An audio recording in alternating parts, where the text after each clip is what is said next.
shut off your videotape.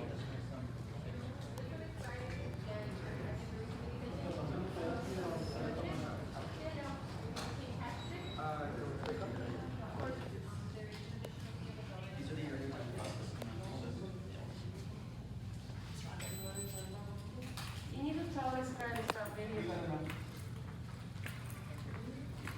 Mr. Andre. Yes, sir. Hey, Deputy Espinosa, I guess we spoke to earlier. Yes, sir. Okay, you're done with your transaction and everything, right? I just finished. Okay.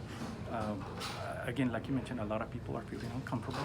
If you're done with your transaction, that they're actually already saying, you know what, if you're already done, you need to leave because you know how it is with room here. If people show up or whatever, there's a lot more people that are gonna have to wait outside. And unfortunately, if you're done, you're gonna have to continue. I understand, officer, and I'm not here to cause trouble, so I'll leave. All right, let's Yeah. go. All right, let me just grab my papers.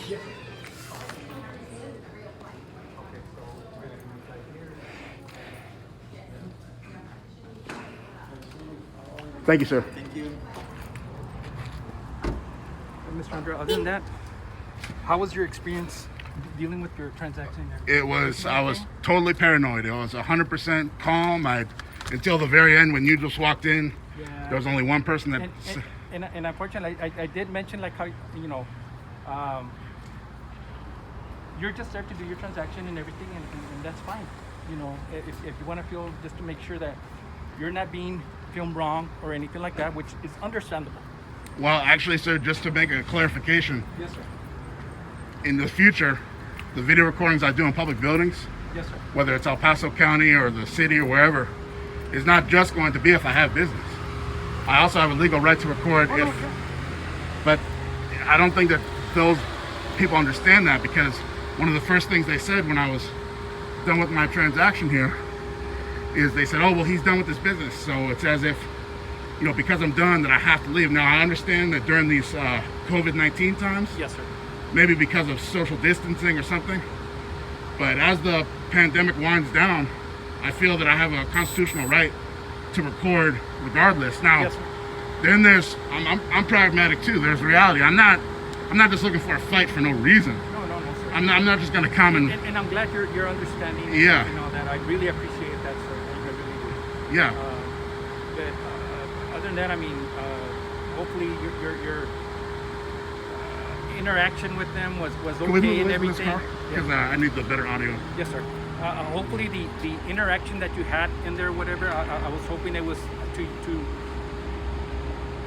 to your satisfaction, I guess. I mean, it is to my satisfaction. I'm glad I'm not arrested. Yes, sir. And it was way better than I expected, because, you know, I thought that there was going to be the experience I had at the JP6 court lobby, which was very chaotic. So basically that was 99% good, except for that one lady who was demanding I stop recording at the very end, which she has a right to say that. Of course. And if I wanted to be hard-headed, I could have tried to say something back, which that's what I don't do. No, I appreciate that. Yeah. I really appreciate that. I don't know if you watch these videos on YouTube, but there's a lot of people, especially guys that are younger than me, Yes, sir. and they don't think of the consequences. They start getting an attitude like when the general public says something, legally I would have a right to say, well, I'm going to do what I want, but see, I don't do that because I know where that can lead. So that's just me personally. Yes, sir. But just for the Constable and the El Paso law enforcement community's information, not all people are like me. I'm actually, believe it or not, I'm getting too old to start fights with people. So I'm not necessarily going to just, you know, do whatever. I always think about what can happen. But there are people, especially some of these younger guys, that is what they do. They want to get clicks and views on their YouTube channels. Right. And even though it might be rude, even though it might be offensive, what they're doing as well, because the reason I'm bringing this up is these guys travel around the country. They pass through town. They could be in Las Vegas one day, they can be in Miami, Florida 3 days later. So for one reason or another, they haven't really shown up in El Paso very often. I don't know why.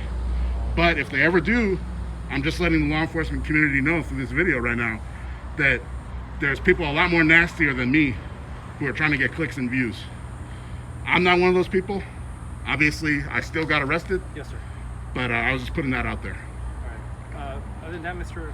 Andre, is there anything else that you need from me or anything? Oh no, I don't mean that's one of the things that really bothers me about this whole situation is I really hate that that I have to take up your valuable time, you know, because basically I don't want to be like nothing against you personally, but I don't like meeting the police.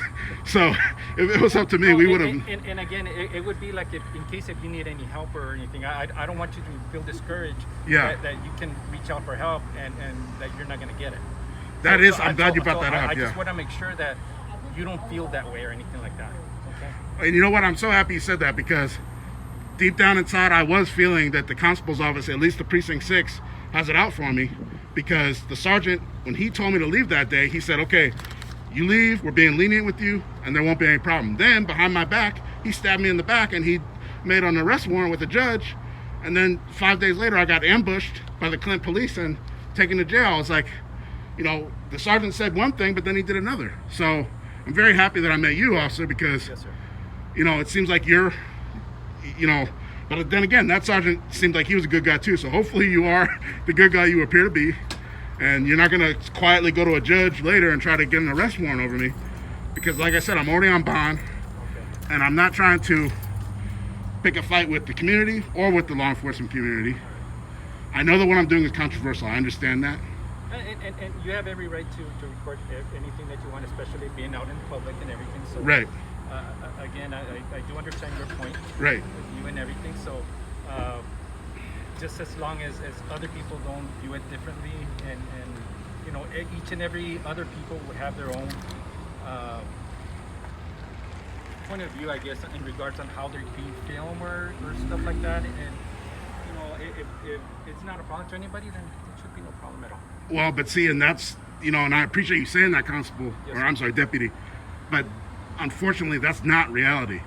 Is that there are people that have a problem with what I do.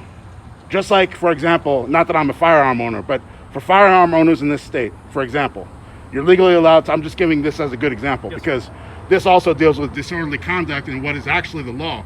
A lot of places in this state, firearm owners, especially ones that own rifles, will walk up and down a sidewalk of a city or town, and they'll be surrounded by police sometimes because people call and they say, oh my God, there's a guy with a gun. But little do the people calling know that what that person is doing is absolutely 100% legal in this state. And then some police departments try to say, oh, well, it's disorderly conduct because they're getting scared, because the people calling you're breaching their peace. But that's not how it works. At least that's not how it's supposed to work. If someone's doing something that's constitutionally protected, like video recording or carrying a rifle, then however somebody else feels, they have to deal with that. It's not just, it gets more complicated than that. So No problem. I know we're standing here in the hot sun. I'm gonna let you go. No. And, Yeah. and go ahead so you can be start getting cooled off in there and everything, and Yeah. and hopefully get you on your way and get your destination safely. Okay. Oh no, trust me, I will, man. Like once again, I'm just really glad that you don't arrest me. And please, Officer Espinoza, please do not go behind my back No, sir. and write an arrest warrant against me. Because just like I was trying to tell the law enforcement community a couple of years ago, if they need to go tell me to go see a judge about some potential allegation that's a non-violent crime, like if I'm some drug kingpin or if I beat my wife, I understand if I get ambushed by the police. But if I just am arrested for interference with public duties or, you know, disorderly conduct by video recording, just give me a summons and I'll go to the judge. And I'm happy that you're nodding your head, but that's not what happens. And again, I'm not going to keep you in the hot sun, but no please, problem, yeah, I appreciate you not arresting me All right, today. and Yeah. you have a good one now. All right. Okay. You have a good day, sir. Yes, sir. And I'm not sure if this will happen. Trust me, I'm gonna let you go, but I'm not sure if this will happen. But do not be surprised if there's a strong possibility during my trial you might be called as a witness, because today what happened, this conversation and the one we had before, is to me it's legally important. So thank you, officer. All right, you have a good day, sir. Yep.